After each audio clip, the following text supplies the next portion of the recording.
The cat sitting on my doorstep at 3 in the morning had no eyes. Where its eyes should have been were instead swirling pools of darkness that seemed to pull at the edges of reality itself, distorting the air around them like heat waves rising from summer pavement. Its fur was an impossible shade of black, the kind of black that makes you understand that darkness isn't just the absence of light, but a presence of its own. And it was staring at me, or through me, or into me, with those non-eyes that saw everything I'd ever tried to hide. I should have been terrified. I should have slammed the door and called animal control, or a priest, or a psychiatrist. Instead, I heard myself say, "You look like you've had a rough night too." The cat tilted its head, and I swear I heard a voice in my mind, not words exactly, but a feeling that translated to something like, "You have no idea. My name is Alex Rivera, and I'm a 34-year-old software developer who, until that October night, believed in exactly 3 things: deadlines, coffee, and the comforting predictability of code. I didn't believe in magic, alternate dimensions, or the idea that a horror show of a cat could become the best friend I'd ever had.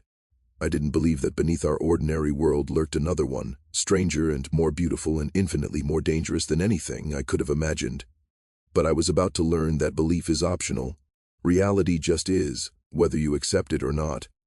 What I didn't know, standing in my doorway in my ratty pajamas staring at an eyeless cat, was that this encounter would drag me into a war I never knew existed. I didn't know that within a week, I'd be fighting creatures that slipped between shadows and fed on human fear. I didn't know that I'd have to make impossible choices that would test every moral certainty I'd ever held. And I definitely didn't know that the cat, who I would come to call Void, would save my life more times than I could count, would teach me what courage really meant, and would show me that friendship doesn't require words, or species compatibility, or even physical eyes to see into someone's soul. This is the story of how I met Void. This is the story of the hidden world and the humans who guard its borders. And this is the story of how a creature designed to inspire terror became the first being, human or otherwise, that I ever truly trusted. Because sometimes the monsters that scare us most are the ones that end up saving us. And sometimes the friendships we never expected are the ones that change everything. The cat at the door. I'd been having the nightmare again when the doorbell rang at 3:17 a.m. The same nightmare I'd had every night for 3 months, ever since the accident that had killed my younger sister Emma. In the dream, I'm driving. Emma is in the passenger seat laughing at something on her phone. And then there's the truck, the screech of brakes, the sickening crunch of metal, and Emma's laughter cutting off mid-breath.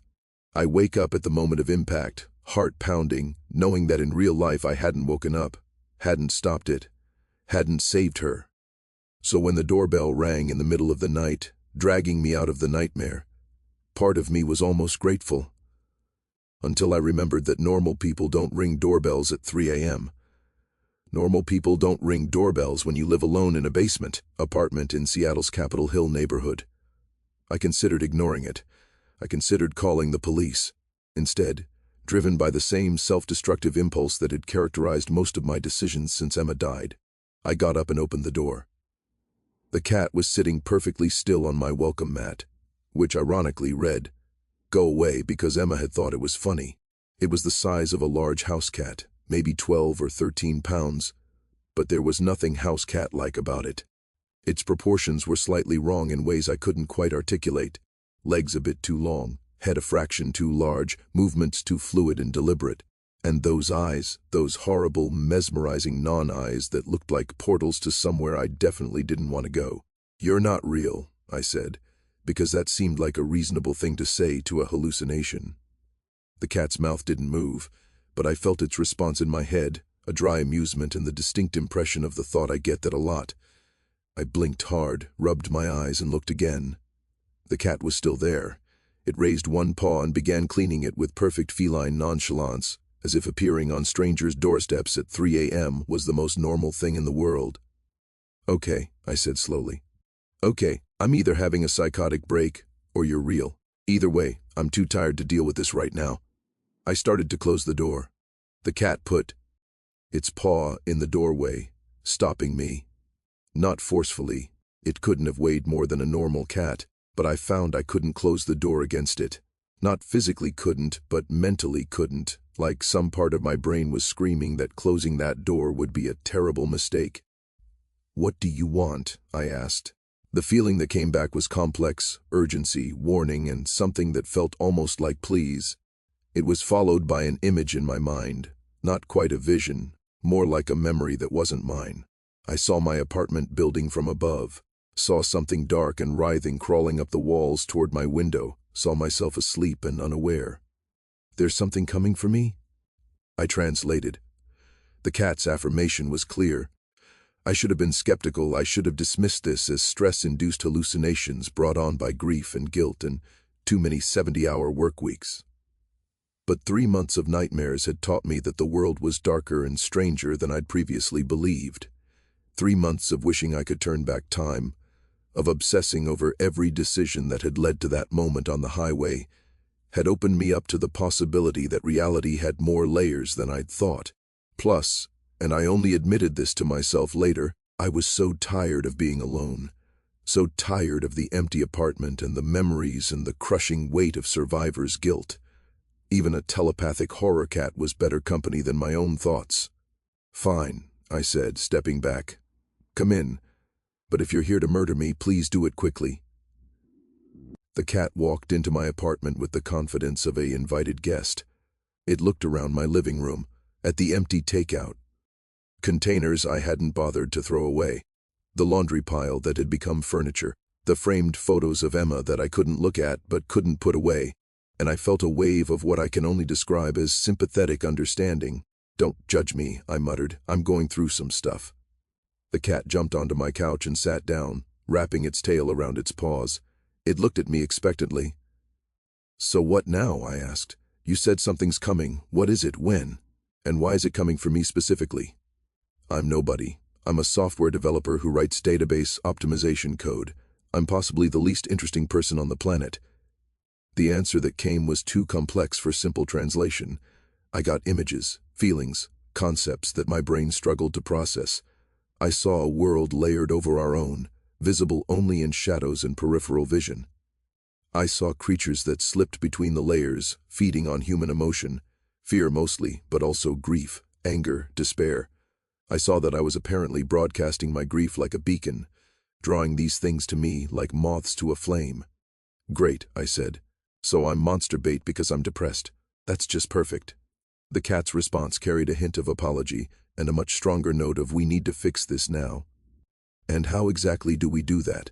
Therapy, medication, positive thinking?" The feeling I got back was clearly the psychic equivalent of "you're not taking this seriously enough." "I'm taking it exactly as seriously as a conversation with a telepathic nightmare cat deserves," I shot back. Then I paused. "Wait, can you actually do something about these creatures? Is that why you're here?" Confirmation along with an image of the cat, Void, though I didn't know that name yet, fighting something shadowy and terrible, claws and teeth and those swirling non-eyes flashing. "You hunt them," I said slowly.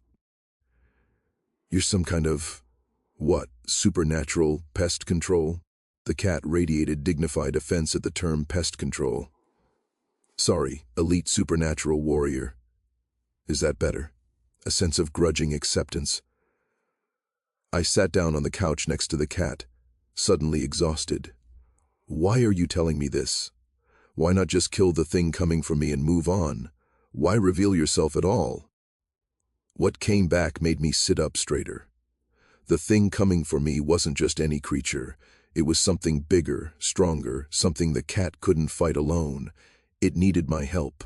Specifically, it needed me to see it, to acknowledge it, to believe in it. Because apparently, in this hidden world the cat was showing me, belief mattered.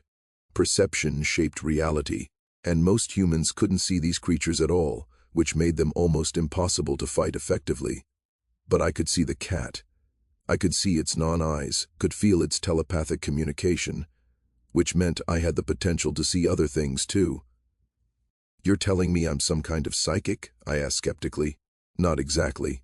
The cat sent me the impression that everyone had the potential to see the hidden world. Most people's brains just filtered it out, relegated it to imagination or tricks of the light. But trauma, grief, extreme emotion, These things could crack those filters, let people see what was really there. So Emma dying broke my brain in a way that lets me see monsters, I said flatly. Fantastic. Is there any art of my sister's death that doesn't completely screw up my life? The cat was silent, and I felt a wash of shame. It wasn't the cat's fault. None of this was anyone's fault except the drunk driver who'd run the red light, and he was dead too, so there wasn't even anyone left to blame. Sorry, I said quietly. That wasn't fair. You're just trying to help. The cat leaned against my leg, the first physical contact we'd had. Its fur felt normal, soft and slightly coarse, real in a way that was almost disappointing. I'd expected it to feel like shadow or electricity or something appropriately otherworldly. I found myself petting it, running my hand down its back. The cat purred, and the sound was exactly like a normal cat's purr, comforting and familiar. For just a moment, I felt something I hadn't felt in 3 months, a tiny crack in the wall of grief and guilt I'd built around myself. Okay, I said. Okay, I'll help you. I don't know what I can do, but I'll try. When is this thing supposed to show up? The cat's response was immediate and alarming now. The temperature in my apartment dropped 20 degrees in an instant. My breath came out in visible puffs. The lights flickered, then went out entirely, leaving only the orange glow of the Seattle streetlights filtering through my windows. And in the corner of my living room, near the pile of Emma's things I'd been meaning to sort through, something moved in the shadows. It emerged slowly, deliberately, like it was pulling itself through the fabric of reality. It was roughly humanoid, but wrong in every proportion. Arms too long, fingers too many, a head that seemed to split and reform as it moved. Its body was made of shadow, but not empty shadow. This darkness was alive, writhing, full of faces that pressed against its surface like people drowning in black water. The temperature dropped even further. I could see my breath, see frost forming on the windows, and the thing looked at me with eyes that were all pupil, no white, no iris, just bottomless black that seemed to swallow light. I heard sounds coming from it, or rather, I heard sounds that my brain insisted were coming from it even though the thing had no visible mouth. Crying. Emma's crying, specifically the way she'd cried when she was little and had nightmares. Then her laughter, the sound from the car right before the accident. Then my own voice saying, I'm sorry, I'm sorry, I'm sorry, over and over. The words I'd said at her funeral, at her grave, every night in my dreams. What is that? I whispered. The cat, Void, had stood up, fur raised, back arched. It hissed, and the sound was nothing like a normal cat's hiss. It was deeper, resonant, and it made the air vibrate. The impression I got from Void was clear, grief-eater. Dangerous. Back away slowly. But I couldn't move. Because the thing was showing me Emma now, not the real Emma, but the Emma from my nightmares, the Emma at the moment of impact, and I couldn't look away. All the guilt, all the grief, all the what-ifs and if-onlys that had haunted me for 3 months came flooding back with crushing force. If I hadn't suggested we go to that restaurant across town, if I'd been paying more attention to the road, if I'd seen the truck sooner, reacted faster, done anything differently, Emma would still be alive, and this thing, this creature made of my own grief, well, wouldn't exist. It's feeding on you. Void's thoughts cut through my spiral. Your grief makes it stronger. You have to stop. I can't, I said, and my voice sounded distant, dreamy. It's my fault she's dead. I should have saved her. It wasn't your fault, Void insisted. You couldn't have known. You couldn't have stopped it. This thing is lying to you. But the creature showed me more. Every moment of the accident in excruciating detail, every choice I'd made that day, the route I'd chosen, the restaurant I'd picked. It showed me an alternate timeline where I'd made different choices and Emma was alive and happy. I felt something wet on my face and realized I was crying. The creature moved closer, growing larger, feeding on my despair. Then Void jumped.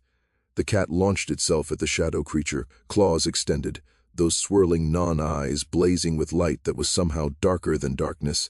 When Void's claws made contact with the creature, there was a sound like tearing fabric and a flash of light that was more felt than seen. The creature shrieked. With Emma's voice, with my voice, with 1,000 voices of grief and loss, and lashed out with those 2 long arms. It caught Void and threw the cat against the wall. Void hit hard and fell to the floor, not moving. And just like that, I snapped out of my despair trance. No, I said. The cat had come to help me, had tried to protect me, and now it was hurt because I'd been too weak to fight my own grief. No, not again. I'm not losing anyone else. I didn't think about what I was doing. I just moved. I grabbed the heaviest thing within reach, a thick textbook on database architecture that Emma had given me, as a joke, and threw it at the creature. The book passed through the shadow thing like it wasn't there. Of course it did. How do you fight something made of darkness and emotion? But the creature noticed me. It turned those all-pupil eyes toward me, and I felt it reaching for my mind again, trying to drag me back into that pit of guilt and despair. I know it wasn't my fault, I said, and as I said it, I realized I was trying to convince myself as much as the creature. The drunk driver killed Emma, not me. I couldn't have known. I couldn't have stopped it. The creature hesitated. I felt its grip on my mind loosen slightly. I loved my sister, I continued, taking a step toward it even though every instinct screamed at me to run. I miss her every day. But using my grief to justify your existence doesn't honor her memory. It just perpetuates the pain. The creature was shrinking slightly. Or maybe I was just seeing it more clearly. It wasn't as big as I'd thought. It wasn't invincible. It was just a parasite, feeding on pain, with no real power beyond what I gave it. Emma wouldn't want this, I said. She'd tell me to stop being a melodramatic idiot and move on with my life. She'd probably make a joke about it. That's who she was. Behind me, I heard Void stirring, getting back up. I felt the cat's presence in my mind, not words but a feeling of support, of you're doing it, keep going. You don't get to use her voice anymore, I told the creature. You don't get to wear her face. That's not who she was, and that's not who I am. I'm not just my grief. I'm more than the worst day of my life. The creature let out one final shriek, and then it collapsed in on it. Self like a dying star. The shadows swirled, condensed, and then evaporated, leaving nothing behind except a normal, well-lit apartment with no evidence that anything supernatural had ever been there. The temperature returned to normal.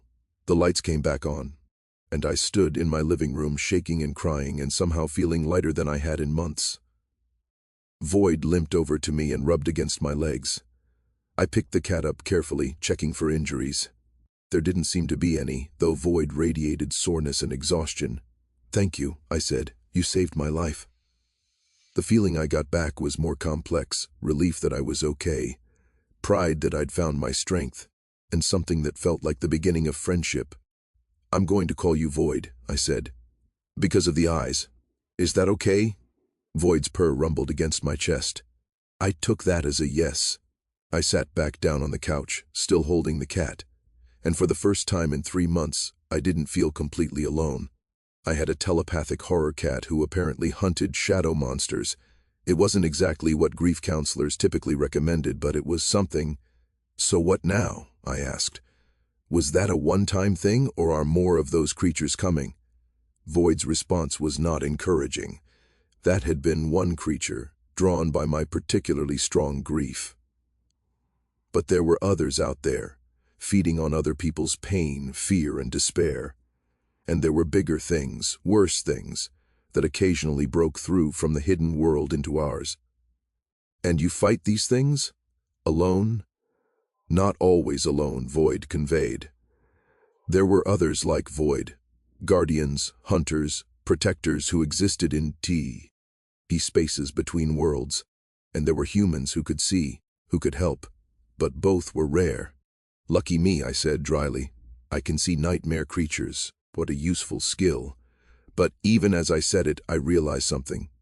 For the first time since Emma died, I felt like I had a purpose. Not just existing, not just going through the motions of work and sleep and trying not to think, but actually doing something that mattered, helping protect people from threats they couldn't even see. If there are other creatures out there, other people suffering, I said slowly, then we should do something about it. Right? We should help them. Void's response was a mix of surprise, approval, and warning. It was dangerous. I could get hurt. I could die. Was I sure? I thought about Emma, about how she'd always been the brave one, the one who stood up to bullies, who helped friends in need, who lived like every day mattered. I thought about how she'd want me to live, not just survive. I'm sure, I said. Besides, you clearly need backup. You're like 2 feet tall and you weigh 12 pounds. No offense. Void's dignified offense at being called 2 feet tall made me smile, really smile, for the first time in months. So how does this work? I asked. Do we go looking for these things or do they come to us? Is there training involved? Do I get a cool weapon? Please tell me I get a cool weapon. What followed was a crash course in the hidden world, delivered through a combination of telepathic impressions, shared visions, and what I can only describe as direct knowledge transfer. It was overwhelming and exhausting and absolutely fascinating. I learned that our world existed alongside another one, the hidden world, separated by a barrier that was more perceptual than physical. Most humans couldn't see through the barrier because their brains filtered out the impossibilities.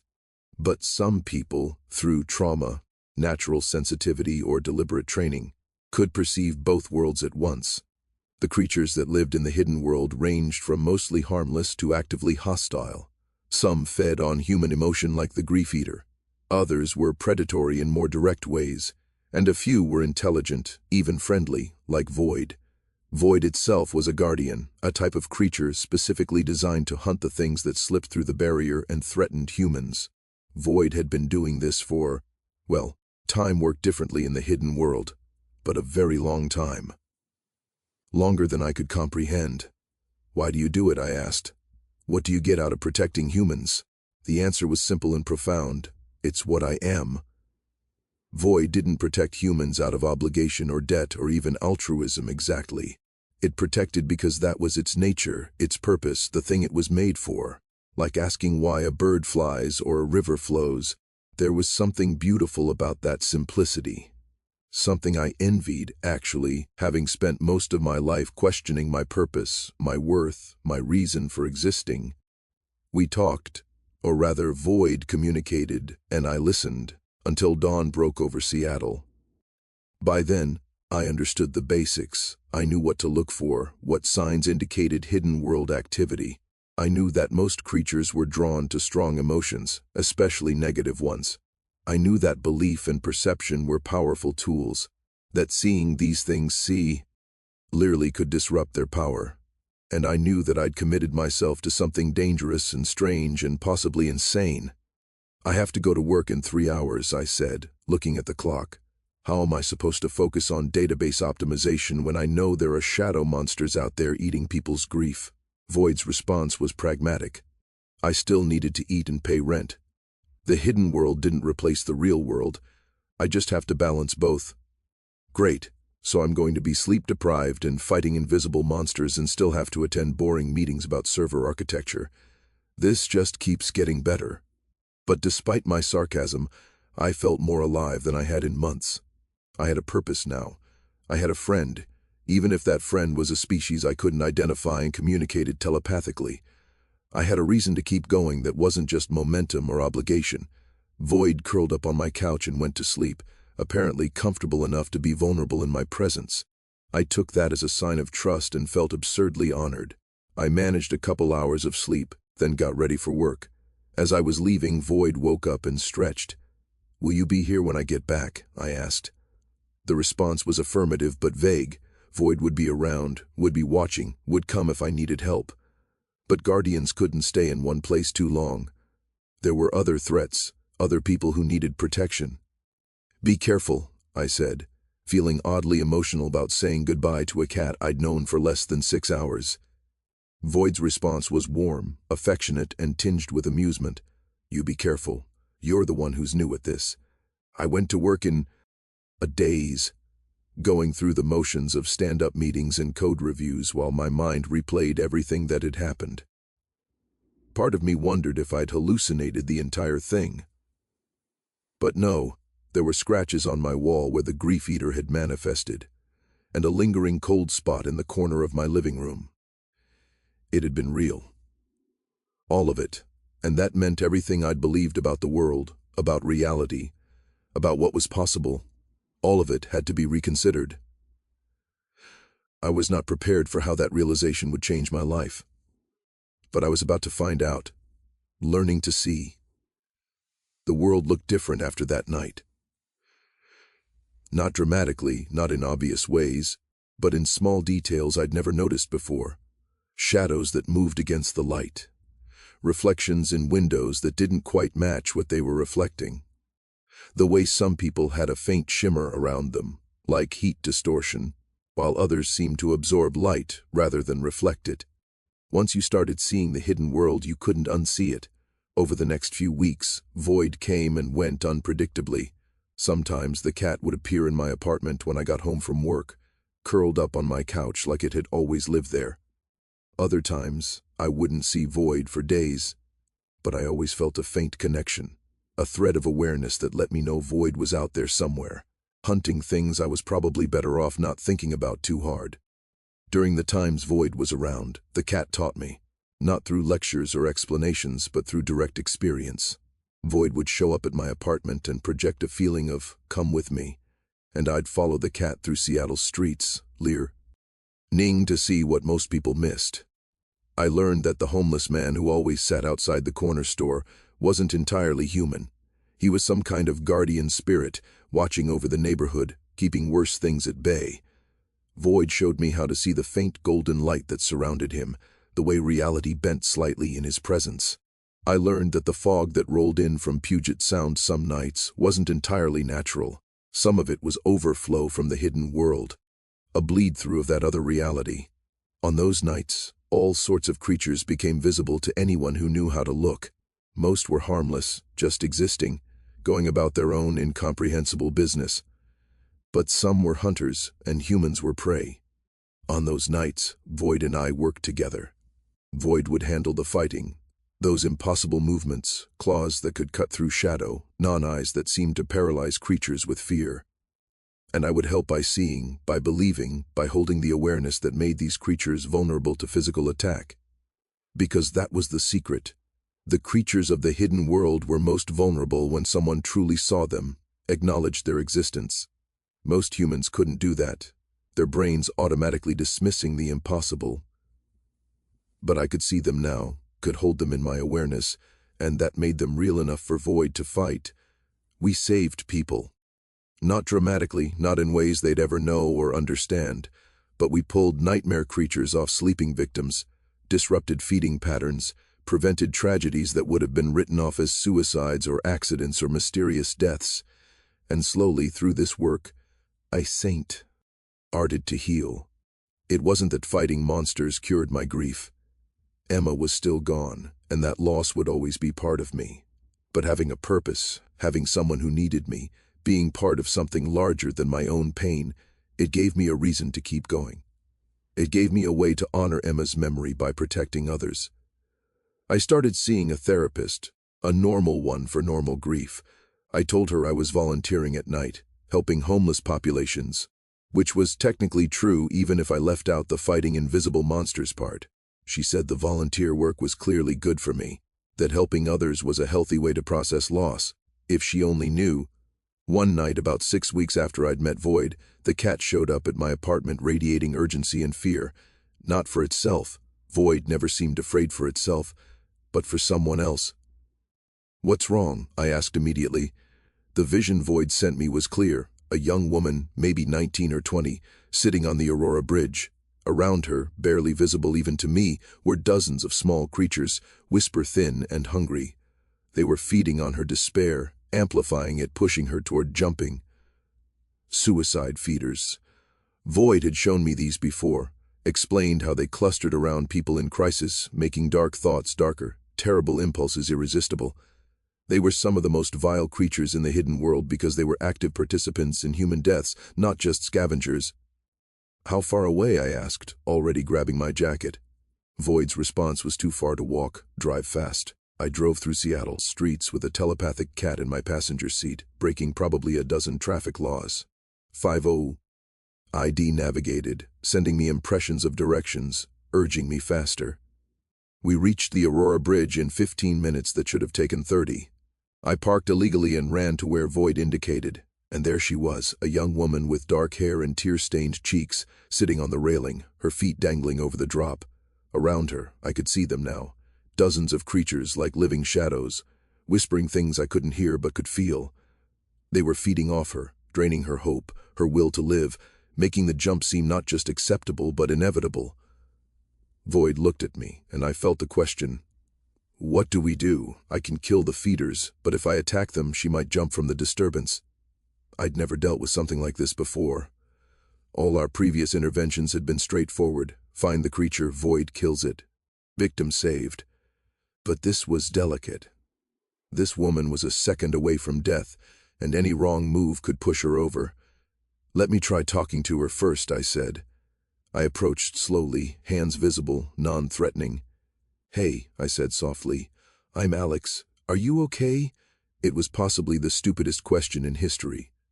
Of course she wasn't okay. She was about to jump off a bridge, but the woman turned to look at me, and for just a second her attention was on me instead of the drop.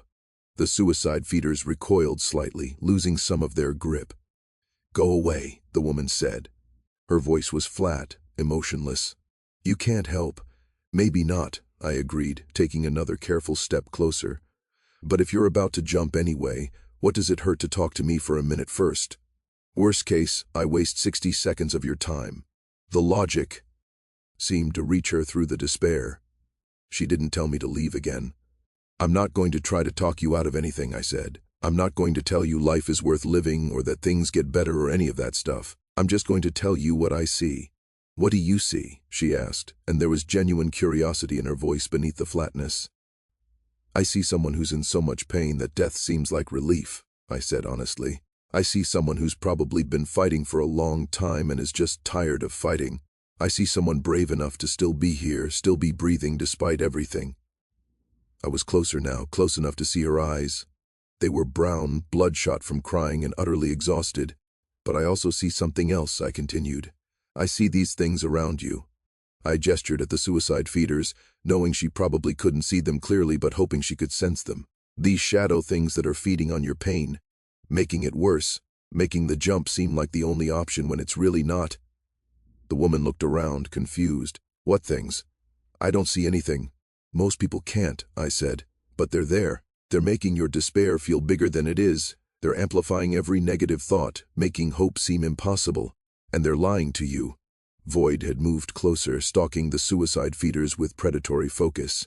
The creatures were so intent on the woman that they didn't notice the guardian approaching. How do you know about them? The woman asked.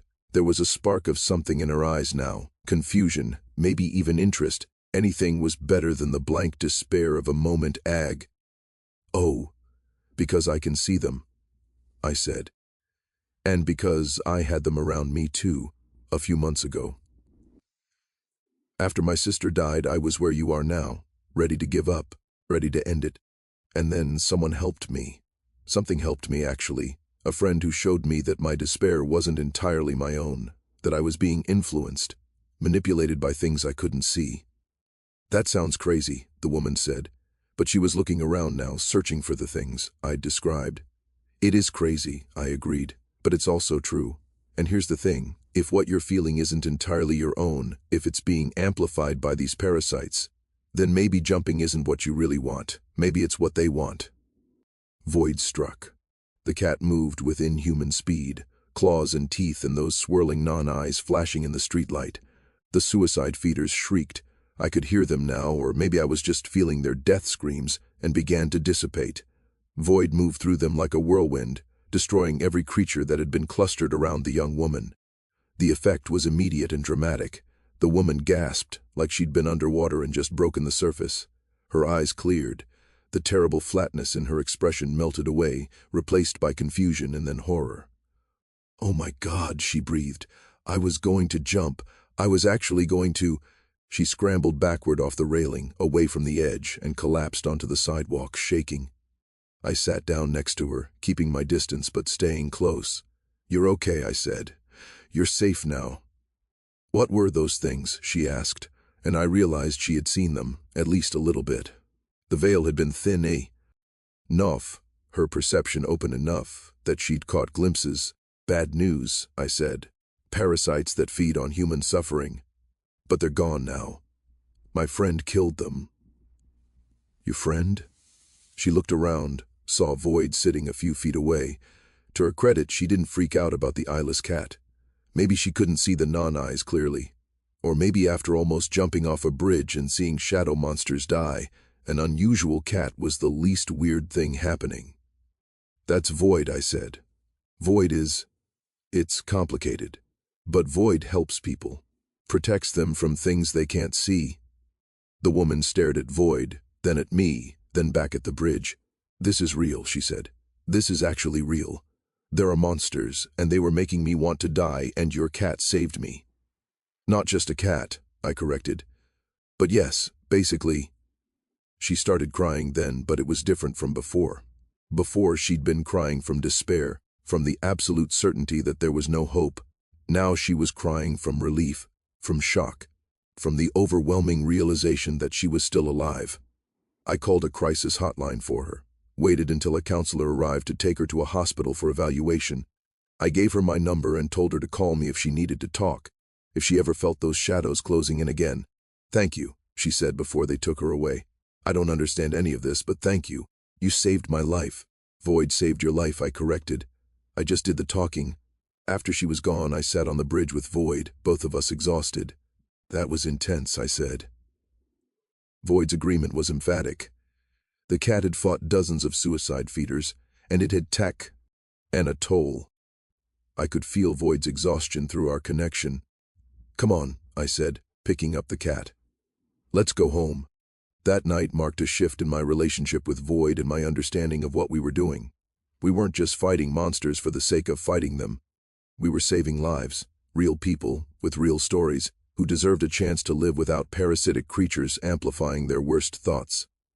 The young woman from the bridge, her name was Maya, I learned later when she called me, became my first real proof that this work mattered. She stayed in therapy, got on medication, started rebuilding her life, and she could see the hidden world now, at least partially. That brush with the suicide feeders had cracked her perceptual filters enough that she couldn't quite close them again. I helped her understand what she was seeing, taught her the basics that Void had taught me. She didn't become a hunter. That wasn't her path. But she became aware, and awareness was a kind of protection in itself. Over the next few months, I met others like Maya. People who'd had encounters with the hidden world, who could see fragments of it, who needed help understanding what was happening to them. I became a sort of guide, a translator between worlds. And Void became more than just a protector. Void became my partner, my friend, the one constant in a life that had become stranger than I ever could have imagined. We developed a rhythm, a partnership that went beyond words or even telepathy. I learned to anticipate Void's movements in a fight, learned when to stay back and when to jump in. Void learned to trust me, to rely on me, to let me handle the parts of this work that required human interaction and social skills. But it wasn't all fighting and saving people. There were quiet moments too. Nights when Void would curl up on my couch while I worked on code, the cats purring a comforting background noise. Mornings when I'd wake up to find Void asleep on my bed, having snuck in through methods I still didn't understand and probably never would. We'd watch TV together. Void seemed particularly fond of nature documentaries, which I found hilarious. We'd share meals, though Void's dietary requirements were mysterious and possibly not bound by normal biology. We'd sit in companionable silence, two beings from different realities who'd somehow become essential to each other. I realized one night, about 4 months after we'd met, that Void was the best friend I'd ever had. Not despite being a telepathic horror cat, but because of it. Void knew everything about me, every fear, every regret, every secret shame, and liked me anyway. There was no judgment, no pretense, no social games, just acceptance. "I need to tell you something," I said to Void one evening. We were sitting on my apartment's tiny balcony, watching Seattle's lights sparkle below us. "I don't think I ever properly thanked you for saving my life. Not just from the grief eater, but from myself, from the despair I was drowning in. You gave me a reason to keep going." Void's response was characteristically humble. I had saved myself. Void had just provided the opportunity. "No," I insisted. "You did more than that. You saw me when I couldn't see myself. You believed I was worth saving when I didn't. You trusted me with this incredible secret world and made me part of something bigger than my own pain. That's friendship, Void. That's love, actually." I felt Void's surprise at the word love. Not because the emotion was foreign. I'd felt Void's affection for me growing over months. But because I'd named it, claimed it, made it explicit. I know you're not human, I continued. I know friendship probably means something different to you than it does to me. But however you define it, whatever you call it, you're important to me. You matter. And I want you to know that. Void was quiet for a long moment. Then I felt something I'd never felt from the cat before, vulnerability. Void sent me a vision, a memory of the hidden world from Void's perspective. I saw other guardians, saw how they existed in solitude, defined entirely by their purpose. I saw how forming attachments to humans was considered unusual, possibly even wrong by whatever standards guardians judged each other by. You're breaking rules by being my friend? I asked, surprised. Not rules exactly, but tradition, expectation, the way things had always been done. Guardians protected humans. They didn't befriend them, didn't form emotional bonds, didn't become invested in individual lives beyond the immediate need to save them. Why did you then? I asked. Why form a bond with me? The answer came slowly, carefully, like Void was articulating something it had never put into words before. Because you saw me. Not just my physical form, but me. You saw that I was more than just a weapon against darkness. You saw that I could be a friend, and once you saw it, I couldn't unsee it either. I felt tears on my face and didn't bother to wipe them away. We saved each other, the N. Void's agreement was warm, absolute, tinged with an affection so pure it made my chest ache. We sat together in silence after that, watching the city lights, existing in that perfect moment of connection. And I thought about how strange life was, how the worst moments could lead to the best things, how grief could crack you open in ways that let in light you never knew existed. Emma would have loved this story. She would have thought Void was amazing. She probably would have insisted on trying to pet the nightmare cat, despite the non-eyes and general aura of otherworldly terror. For the first time, thinking about Emma didn't hurt quite so much. The grief was still there, would always be there. But it had transformed into something gentler, something I could carry without being crushed by it. The months that followed brought new challenges, new creatures, new people to save. I got better at seeing the hidden world, better at fighting when I needed to, better at talking people back from the edge when creatures of despair had their hooks in deep. Maya stayed in touch, occasionally helping with cases that needed a woman's perspective or a gentler approach than my awkward software developer social skills could provide. We formed a small network of people who could see, who could help, who could make a difference. But Void remained at the center of it all. My partner, my friend, my reminder that the universe was stranger and more wonderful than I'd ever imagined. 1 year to the day after Void had first appeared on my doorstep, I came home from work to find the cat waiting on my couch. But Void wasn't alone. There was another creature with the cat, something vaguely fox-like, but with too many tails and eyes that glowed like embers. "Friend of yours?" I asked Void. The response was complex: colleague, fellow guardian, someone Void trusted. The fox creature looked at me with those ember eyes, and I felt a presence in my mind similar to Void's telepathy but different in flavor, more formal somehow. "You are the human who bonds with Void," the fox creature said, and unlike Void's impressions and feelings, this came through as actual words. "I am Ash. I watch the boundaries between flame and darkness. Nice to meet you," I said, because what else do you say to a multi-tailed fox spirit? "Void speaks highly of you," Ash continued. "Says you are trustworthy, capable, worthy of knowing the truth." "What truth?" I asked, looking between Ash and Void. What followed was an explanation that reshaped everything I thought I understood about the hidden world. Ash and Void told me about the Compact, an ancient agreement between the hidden world and ours. Guardians like Void and Ash protected the boundaries, kept the worst things from crossing over, maintained the separation that kept both worlds safe.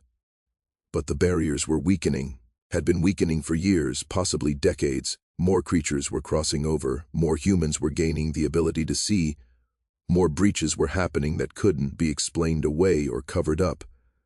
"Why is it weakening?" I asked. Ash's response was grim. Human disbelief was failing. Too many people were opening to the possibility of the impossible, whether through trauma, spiritual seeking, or the simple erosion of materialist certainty. And paradoxically, that openness was making the barriers thinner, easier to breach. "We need more guardians," Void added. "More humans who can see, who can help, who can fight." The old ways are failing. We need to adapt. And you think I can help with that? I asked. You already are, Ash said. You and the others like you, the humans who can bridge both worlds. You are the future of the compact, if we are to have a future at all. It was overwhelming. I'd gone from depressed software developer to monster hunter to apparently a key figure in some cosmic agreement between dimensions. It was ridiculous. It was terrifying. It was impossible. It was also, I realized, exactly what I needed: a purpose, a calling, a reason to keep fighting, keep growing, keep becoming more than I'd been. Okay, I said. Tell me what you need me to do. What followed was intensive training unlike anything I'd experienced before. Ash taught me things Void couldn't, showed me techniques for seeing deeper into the hidden world, for communicating with creatures that weren't as friendly as the Guardians, for protecting myself when Void wasn't around.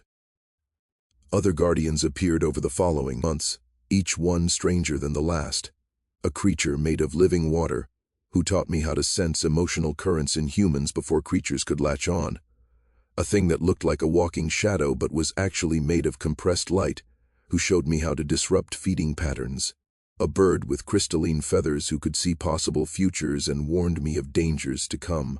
Through it all, Void remained my anchor, my friend, my reminder of why this all mattered. We saved more people. We stopped more breaches.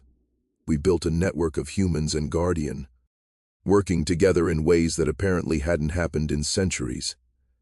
And I healed. Not completely. Grief doesn't work that way. But enough that I could think about Emma without drowning, could see her photos without breaking down, could talk about her with the therapist I still saw regularly. I even started dating again, eventually. It was complicated, trying to explain to normal humans why I sometimes had to leave suddenly at odd hours, why I had a cat that wasn't quite a cat, why I could see things they couldn't. But I managed. Emma would have been proud of me, I thought.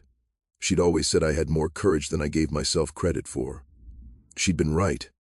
2 years after Void first appeared on my doorstep, I stood in my apartment, now expanded to a full 2-bedroom because I needed the space for all the Guardian-related work, and looked at how much had changed. The walls were covered with maps tracking hidden world activity across the Pacific Northwest. My second bedroom had become a sort of operations center, filled with notes and research and artifacts from both worlds.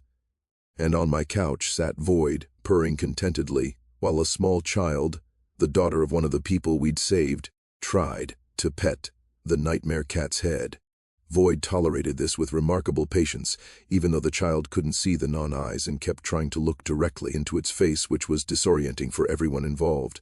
"Your cat is weird," the child announced. "You have no idea," I replied, grinning. Later, after the child and her mother had left, I sat with Void in our usual spot on the balcony. The Seattle night was clear for once, stars visible despite the light pollution.